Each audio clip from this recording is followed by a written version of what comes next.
Leo hata kujaribu kwa tunda, leo hata kujaribu kwa kuambia, kwani ukinywa kidogo, si Biblia imeandika mahali fulani kwamba usilewe kwa mvinyo? Kwa unaweza ukanywa kiwango, usilewe. Anasema hivi, ndani ya mvinyo kuna nini? Kuna ulaghai.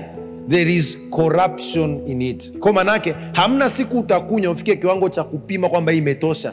Utajikuta mara ya kwanza una kipimio, mara ya pili una kipimio, mwisho wa siku utajikuta kwamba yenyewe inakupimia. Ukiweza kwenda kinyume na Mungu, una uwezo wa kuua, una uwezo wa kuzini, una uwezo wa kufanya chochote, kwa sababu Mungu tena sio the authority over your life, sio mamlaka ya juu kwenye maisha yako. Kuna viumbe ambavyo vinatisha mbinguni, lakini akitoka Mungu sio hivyo viumbe, ni sisi wanadamu. Umemfanya kuwa punde kidogo. Kwa kimsingi, mwanadamu ambaye ameokoka, ambaye anamjua Kristo, katika asili yetu ya kwanza, mwanadamu manake hakuna chochote ambacho kiko juu yako, vyote viko chini ya miguu yako.